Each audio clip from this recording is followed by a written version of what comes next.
Voice. इस कहानी की शुरुआत में हमें एक गर्ल्स स्कूल को दिखाया जाता है, जहां की एक लड़की जिसका नाम रोज है, वो स्कूल की सबसे अच्छी सिंगर है। सभी घर जा चुके हैं, लेकिन रोज अभी भी गाने की प्रैक्टिस कर रही है। उसकी दोस्त डायना उसे घर चलने के लिए कहती है, लेकिन रोज और प्रैक्टिस करना चाहती है। डायना घर के लिए निकलती है तो उसे कॉरिडोर में एक साया दिखता है, लेकिन वो उसका चेहरा नहीं देख पाती और वो आगे निकल जाती है। वही रोज जो कि प्रैक्टिस कर रही है, उसे एहसास होता है कि उसके आसपास कोई है, जिससे वो बहुत ज्यादा डर जाती है और कॉरिडोर की तरफ भागती है। तभी एक म्यूजिक नोट्स का पन्ना उसकी तरफ उड़कर आता और उसके गले में गड़ जाता है। इसके बाद उसे भी वही आकृति दिखती है जो कि उसकी दोस्त डायना को दिखी थी। अब उसकी नींद खुलती है। वो अपनी क्लासरूम में बैठी हुई है। सबसे पहले वो अपने गले को चेक करती है। उसे लगता है कि शायद उसने कोई सपना देखा है। वो जब सीढ़ियों से नीचे उतर रही होती है, तभी से एक टीचर मिलते हैं, जिन्हें वो गुड मॉर्निंग विश करती है, लेकिन वो कोई जवाब नहीं देते। रोज को कुछ समझ नहीं आता।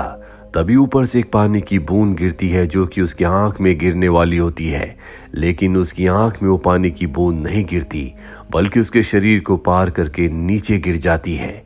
इसके बाद वहां से दो लड़कियां गुजरती है, जो उसे पार करके आगे निकल जाती है।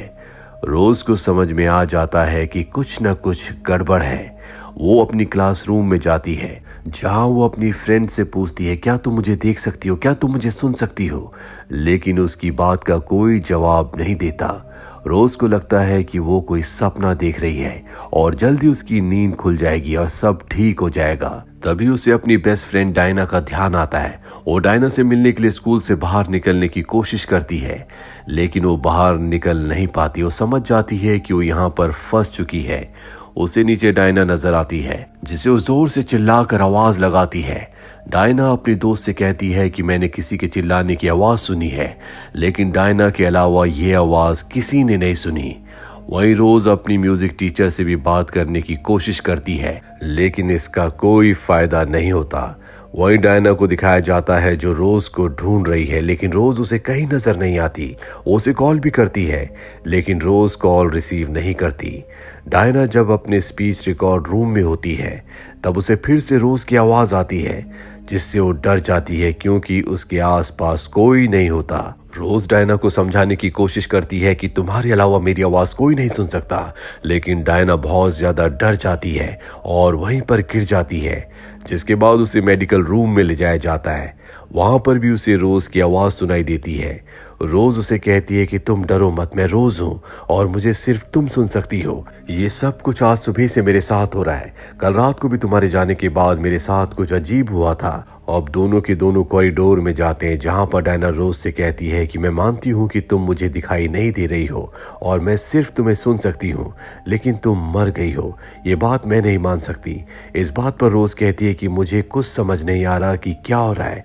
डायना कहती है कि मैंने भी कल किसी को कॉरिडोर में देखा था और वो हमारी म्यूजिक टीचर थी। इस बात पर रोज कहती है कि हम उन पर शक नहीं कर सकते, वो हमेशा मुझसे अच्छे से बात करती है। इतना ही नहीं, उन्हें गले का कैंसर भी है, वो तो जोर से चिल्लाकर बोल भी नहीं सकती। तभी इधर म्यूजिक टीचर को दिखाया जाता है, जो कि क्लास में अजीब सा व्यवहार कर रही है। स्कूल खत्म हो जाता है और डायना अपने दोस्तों के साथ वापस चली जाती है। तभी उसे रोज के चिल्लाने की आवाज आती है। डायना दौड़कर अंदर जाती है। रोज उसे कहती है कि हमारी म्यूजिक टीचर के साथ जरूर कुछ गलत हुआ है।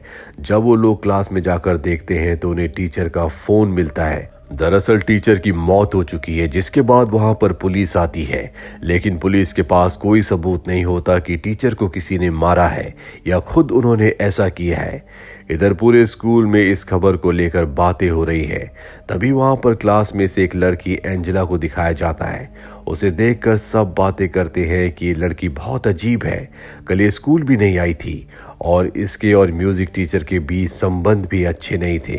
असल में म्यूजिक टीचर एक लेस्बियन थी। ये बातें सुनकर एंजेला छत पर चली जाती है, जहां पर उसे डायना मिलती है। वो डायना से पूछती है, क्या तुम्हारी दोस्त मर चुकी है? इस बात पर डायना कहती है कि तुम्हें कैसे पता?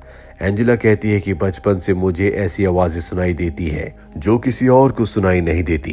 पहले तो मुझे सब कुछ अजीब लगता था, बाद में मुझे पता चला कि ये आवाज़ें उन लोगों की है जिनकी मृत्यु हो चुकी है और मुझे रोज की आवाज़ भी सुनाई देती है। डायना उससे कहती है कि अगर तुम्हें पता था तो तुमने कुछ क्यों नहीं किया।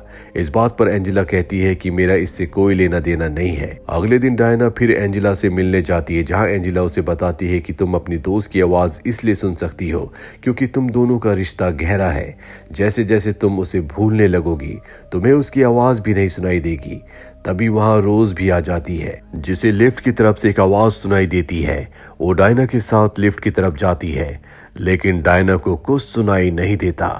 पर यहाँ पर रोज को एहसास होता है कि कोई उनकी तरफ बढ़ रहा है, इसलिए जोर से चिल्लाती है, जिससे डायना बेहोश हो जाती है। उसके होश में आने के बाद रोज उससे माफी मांगती है और कहती है कि तुम मुझे छोड़कर कभी मत जाना, क्योंकि अगर तुम चली गई तो मेरी आवाज भी चली जाएगी। अब रोज की याददाश्त भी बहुत कमजोर होने लगी है और वो ठीक से याद रखने में सक्षम नहीं है। अगले दिन डायना के पास फिर से एंजेला आती है। डायना उसे कहती है कि मुझे पूरा विश्वास है कि मेरी दोस्त जिंदा है। एंजेला उससे पूछती है कि तुम्हारी दोस्त को अभी क्या क्या याद है। डायना बताती है कि उसे सिर्फ इतना याद है कि वो एलिवेटर पर बेहोश हो गई थी। ये सुनकर एंजेला कहती है कि घोस्ट की बातों पर कभी भरोसा मत करना, क्योंकि वो वही बातें याद रखते हैं जो उन्हें रखना होता है।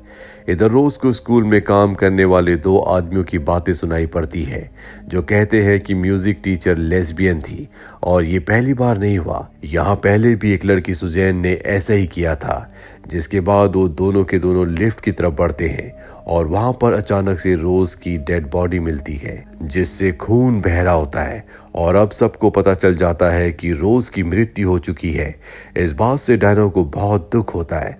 अब डायना और एंजेला इस बात के पीछे का सच पता करने के लिए रोज के घर जाते हैं, जहां रोज के साथ उसकी माँ की तस्वीर होती है, जिसका चेहरा फोटो में कटा हुआ होता है। एंजेला डायना से रोज के बारे में पूछती है। डायना बताती है कि एक दिन मैं हॉस्पिटल गई थी, जहां से एक लेडी ने कूदकर जान दे दी थी।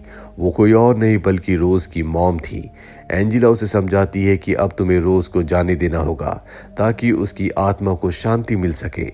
डायना भी उसकी बात मान लेती है और अगले दिन जब स्कूल में रोज उससे बात करने की कोशिश करती है तो डायना ऐसे प्रिटेंड करती है जैसे वो उसकी आवाज नहीं सुन सकती। डायना उसके लिए एक स्पीच भी रेडी करती है और एक बहुत अच्छा गाना भी बजाती है, जिसे सुनकर रोज हैरान हो जाती है और कहती है कि उस लड़की की आवाज़ बिल्कुल मेरी जैसी है। लेकिन अभी भी डायना उसकी बात का कोई जवाब नहीं देती। रोज उसे कहती है कि मैं ऐसे नहीं जा सकती, मुझे अपनी मौत का कारण पता होना चाहिए और तुम मेरी मदद करोगी। डायना उसकी बात मान लेती है और म्यूजिक लाइब्रेरी में जाकर उस लड़की का म्यूजिक वीडियो निकलवाती है, जिसकी आवाज़ बिल्कुल रोज जैसी है। ये वही लड़की होती है जिसने पहले स्कूल में अपनी जान ली थी, जिसका नाम सुजैन था। असल में सुजैन और म्यूजिक टीचर के बीच शारीरिक संबंध थे, जिसे लेकर लड़कियों ने उसे स्कूल में बहुत परेशान किया था, जिसकी वजह से उसने अपनी जान ले ली। ये सारी बातें डायना रोज को बताती है और उसे अब यहाँ से जाने के लिए कहती है। तभी वहाँ पर एंजेला आ जाती है और डायना से रोज के बारे में पूछती है, पर इससे पहले कि वो उसे कुछ बताती लाइट चली जाती है और कॉरिडोर में इन्हें एक साया नजर आता है। ये दोनों वहां से भागती है और लिफ्ट का दरवाजा अचानक से खुल जाता है। डायना उसमें गिरने वाली होती है, लेकिन एंजेला उसे बचा लेती है और इनके पीछे वही साया खड़ा होता है। इन्हें लगता है कि रोज की आत्मा है, लेकिन असल में ये सुजैन की आत्मा होती है। तभी वहां पर रोज की आत्मा भी आ जाती है और सुजैन की आत्मा को रोकती है और जोर से चिल्लाती है और माइक की वजह से स्कूल के सभी बच्चे रोज की आवाज सुन लेते हैं, जिससे सब बच्चे डर जाते हैं और भागने लगते हैं। इसी बात का फायदा उठाकर एंजेला डायना को भी वहां से निकाल लेती है। तभी रोज के सामने उसी का एक और साया आ जाता है, जो उसे कहता है कि तुमने अपनी माँ को मारा था। लेकिन रोज इस बात से मना करती है, लेकिन वो साया कहता है कि तुम अपनी माँ की बीमारी से परेशान हो गई थी और खर्चा भी बहुत ज्यादा बढ़ रहा था, अपने आप से झूठ बोलना बंद करो। तभी रोज को याद आता है कि उसने ही अपनी मॉम को छत से कूदने के लिए कहा था। रोज सुजैन की आवाज सुन सकती थी, वो लड़की जिसकी पहले मृत्यु हुई थी। सुजैन के मरने के बाद जो म्यूजिक टीचर थी, वो सुजैन की आवाज सुन सकती थी क्योंकि वो उससे बहुत प्यार करती थी। रोज और सुजैन की आवाज एक जैसी थी, जिस वजह से म्यूजिक टीचर धीरे धीरे रोज की तरफ अट्रैक्ट होने लगी। ये दोनों करीब आने लगे, जिसके बाद सुजैन रोज से कहती है कि म्यूजिक टीचर से दूर रहो, क्योंकि अगर वो मुझे भूल गई तो मेरी आवाज कभी नहीं सुन पाएगी। लेकिन रोज नहीं मानती, इसीलिए जब रोज रात को घर जा रही होती है तो सुजैन, जो कि एक आत्मा है, वो उसी के म्यूजिक नोट्स का पन्ना उठाकर उसके गले में गाड़ देती है, जिससे उसकी मौत हो जाती है। और अब रोज को अपनी मौत का कारण पता है, क्योंकि वो सुजैन वो लड़की जिसकी मृत्यु हो गई थी उसके और म्यूजिक टीचर के बीच में आई थी, जिस वजह से सुजैन की आत्मा ने उसे मार दिया था। रोज का साया उसे बताता है कि म्यूजिक टीचर को भी तुमने ही मारा था, ताकि तुम्हें सुजैन की आत्मा से भी छुटकारा मिल जाए। और ऐसा ही हुआ, म्यूजिक टीचर के मरने के बाद तुम्हें सुजैन की आवाज कभी सुनाई नहीं दी। और इस तरह से रोज को सब कुछ याद आ जाता है। और अब उसका साया उससे कहता है कि डायना तुम्हें भूल गई तो तुम उससे कभी बात नहीं कर पाओगी। इस बात से रोज बहुत ज्यादा डर जाती है और वो चाहती है कि डायना उसे हमेशा याद करती रहे। वहीं डायना म्यूजिक रूम में जाकर रोज का गाना सुनती है, जिससे उसे उसकी बहुत याद आती है और वो उसकी आत्मा से बात करना चाहती है।